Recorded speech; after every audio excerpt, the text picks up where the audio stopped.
PSL season 10 playoff मरहले में दाखिल हो गया है। 4 टीमें फाइनल हो गई हैं और आज आराम का दिन है, तो कल के मैच पे तो बात होगी। आगे भी क्या एक्सपेक्ट कर सकते हैं इस पर भी बात करेंगे। This is Najibul Hasnain, honestly speaking. टीमें हैं कोयटा, इस्लामाबाद, कराची, लाहौर। ये 4 टीमें हैं जो प्लेऑफ में पहुंचने में कामयाब हुई हैं। लग ये रहा था कि कराची टॉप 2 में फिनिश करेगा, लेकिन न जाने कराची को इस्लामाबाद यूनाइटेड के खिलाफ हो क्या जाता है। 14 मार्च 2020 ये वो तारीख है जब आखिरी बार कराची ने इस्लामाबाद को शिकस्त दी थी। 5 साल हो गए हैं। 2020 में ये वही टीम है जो चैंपियन बनी थी। कोविड वाला सीजन आपको याद होगा। 5 साल हो गए हैं। 5 साल में कराची इस्लामाबाद को हरा नहीं पाया है। आई डोंट नो क्या हो जाता है इनको इस्लामाबाद के खिलाफ। और इस्लामाबाद यूनाइटेड, जिसको एक ब्रेक की शदीद जरूरत थी। आप सबको अब तक याद ही होगा कि इस्लामाबाद इस सीजन में 5 मैचेस लगातार जीती और फिर 4 लगातार हारी, और उसके बाद वो ऑब्वियसली इंडिया पाकिस्तान की जंग की वजह से वो एक ब्रेक आया। वो break was much needed for this team, ताकि वो रीअसेस कर सकें, एनालाइज कर सकें, चीज़ों को दोबारा से देख सकें कि कहाँ गलती हो रही है। उन्होंने उस पर काम किया और उसकी वजह से कमबैक करने में कामयाब हुए, और ऐसा शानदार कमबैक किया कि टॉप 2 में जगह बनाई। जिस इवेंट में भी प्लेऑफ्स होते हैं वहां टॉप 2 में आने का ही फायदा है, because you get a chance. जो पहला क्वालिफायर होता है उसमें जो टीम हारती है वो बाहर नहीं होती, वो वेट करती है। जो एलिमिनेटर की जीतने वाली टीम होती है उससे मुकाबला होता है। ऑब्वियसली अब तक आप सबको ये पता ही है। तो इस्लामाबाद यूनाइटेड ने उस मौके का पूरा पूरा फायदा उठाया। एक पॉइंट से अगर सोचा जाए कि जब आप अच्छा चल रहे हो, अच्छा खेल रहे हो, तो आपको एक वेकअप कॉल की भी जरूरत होती है। कराची इसको पॉजिटिव अगर देखना चाहे तो वो वेकअप कॉल मिली है कल, कि प्लेऑफ से पहले जिस मैच से आप एटलीस्ट प्लेऑफ से बाहर नहीं हो रहे थे, उस मैच में आप हारे, और उससे आप अब गलतियों से सीखें और प्लेऑफ में अच्छा परफॉर्म करें। लेकिन यहाँ खतरनाक बात यह है कि अगर आपको याद हो वो मैच जिसके बाद लाहौर कलंदर को मैंने कहा था कि शाहीन बहुत एरोगेंट लगे, तो उनका जुमला अगर आपको याद हो, इसी टीम से हम मिलेंगे सेमीफाइनल में, ही मेंट प्लेऑफ्स। और यही हो रहा है। मुलाकात हो रही है कराची किंग की लाहौर कलंदर से एलिमिनेटर में। जो टीम हारेगी वो बाहर हो जाएगी, जो जीतेगी उसका आगे बढ़ने का मौका है। तो कराची ने कल जो किया, थोड़ी सी उस पर बात कर लेते हैं। पहले तो टॉस जीत के पिंडी के मैदान में बैटिंग देना, ये ज़रा ऐसा डिसीजन है जो पॉपुलर नहीं है, क्योंकि वहाँ बैटिंग बहुत अच्छी होती है। जो भी टीम टॉस जीतती है वो पहले बैटिंग करना चाहती है।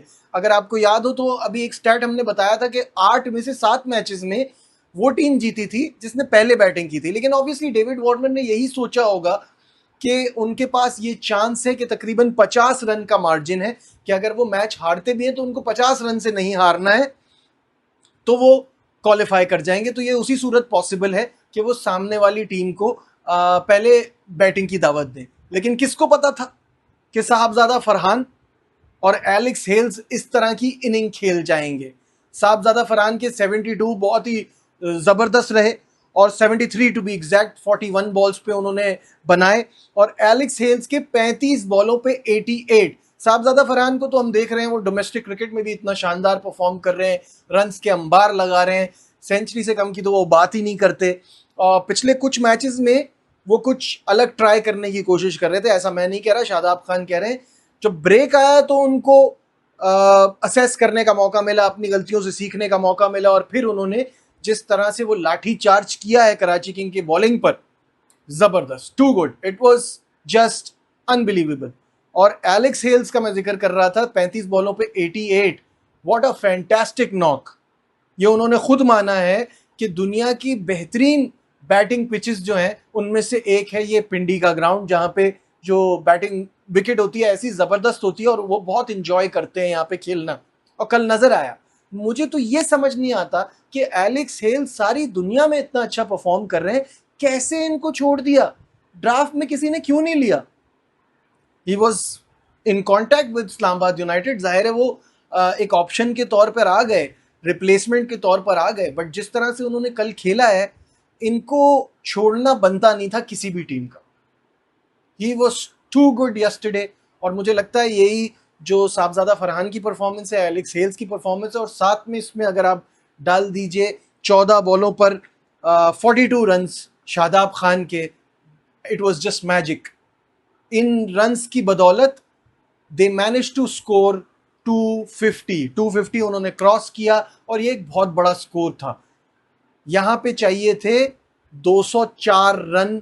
मैच जीतने हारने से तो कल कोई फर्क नहीं पड़ रहा था कराची को, सिर्फ 204 रन चाहिए थे, वो बनाने थे ताकि वो अपनी नंबर 2 पोजीशन बरकरार रखते।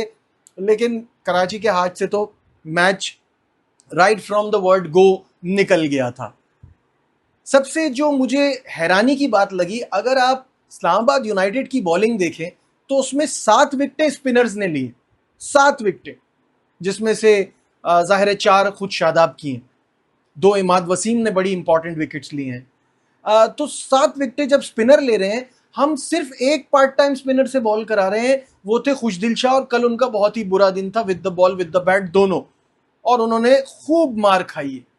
मुझे समझ ही नहीं आया कि नबी को बॉल नहीं दी। नबी जो पूरे पीएसएल में कराची के लिए इतना सक्सेसफुल बॉलिंग ऑप्शन रहे हैं, उनको बॉल ही नहीं दी। ये डेविड वार्नर की कप्तानी मुझे यहां समझ नहीं आई।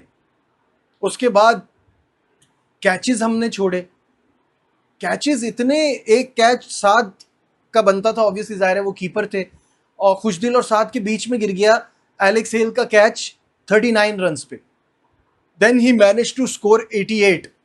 तो यहां आपकी इतनी बड़ी गलती की वजह से वो इतना बड़ा स्कोर बना। फिर जैसे मैंने नबी की बात की कि उनको बॉल ही नहीं दी, नबी ने खुद फील्ड में ओवरथ्रो अजीब से किए। बाद में इरफान खान नियाजी ने एंड में जाके कैच छोड़ा, खैर इट वाज टू लेट।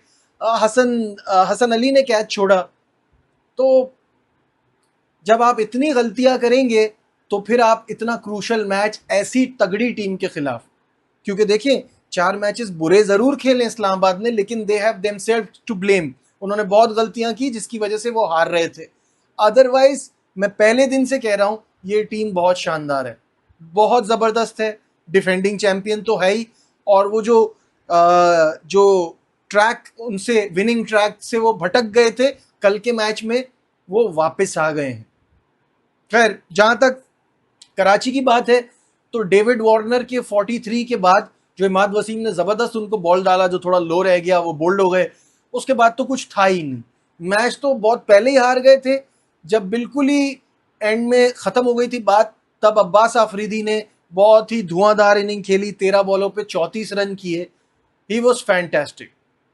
यहाँ man of the match Alex Hales रहे, लेकिन it could also have been Shadab, क्योंकि शादाब ने 42 क्विक रन्स भी किए और 4 विकेटें भी ली। तो इनकी तरफ से तो बहुत ज़बरदस्त परफॉर्मेंसेज आई, बहुत अच्छा खेला है इस्लामाबाद यूनाइटेड। कराची को वेकअप कॉल मिल गई है, अब इनको जागना है, और ये जीत सकते हैं लाहौर कलंदर के खिलाफ, क्योंकि लाहौर की जो टीम है ना, उसका वो बैलेंस नहीं है। सिकंदर रजा एक गेम के लिए आए थे, उनके लिए वो अच्छा कर रहे थे, साथ में सैम बिलिंग्स अब अवेलेबल नहीं है। तो लाहौर वो टीम नहीं है जहां आपने फखर जमान को जल्दी आउट कर लिया, कराची के पास पूरा चांस होगा। खैर वो मैच तो आगे है। नेक्स्ट मैच की अगर बात कर ली जाए, यानी कि जो मैच कल है, क्वालिफायर 1 इस्लामाबाद और कोयटा के दरमियान, इनके पिछले मैचेस पर नजर डालते हैं। यानी कि इस सीजन के दोनों मैचेस जो हुए हैं, उसमें कोयटा ने बाआसानी कामयाबी हासिल की है।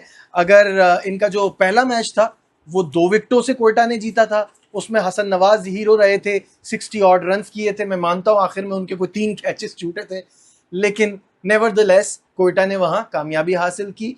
और जो दूसरा मैच पीएसएल सीजन 10 में कोयटा और इस्लामाबाद के बीच में हुआ था, उसमें तो आपको पता है कि एक इनिंग्स में पहली बार पीएसएल की हिस्ट्री में 2 सेंचुरियां बनी, उसमें भी हसन नवाज और रायली रूसो वो स्टार थे, और 263 का सबसे बड़ा स्कोर पीएसएल का इस मैच में बना था। 109 रन से, 109 रन टू बी एग्जैक्ट, शिकस्त का सामना करना पड़ा था इस्लामाबाद यूनाइटेड को। तो इस्लामाबाद भी बदला लेने के लिए फुल तैयार होगा, और इन दोनों मैचेस की वजह से कोयटा का भी कॉन्फिडेंस स्काई हाई होगा।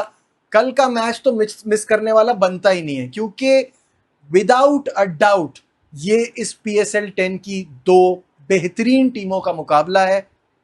कौन इजीली फाइनल में जगह बनाता है और कौन हारता है और फिर इंतज़ार करता है अपनी किस्मत का, ये तो आने वाला वक्त ही बताएगा। आप क्या सोचते हैं इस मैच के हवाले से कमेंट्स में मुझे ज़रूर बताइएगा। लाइक, शेयर, सब्सक्राइब, देखते रहिए नजीबुल हसनैन ऑनेस्टली स्पीकिंग।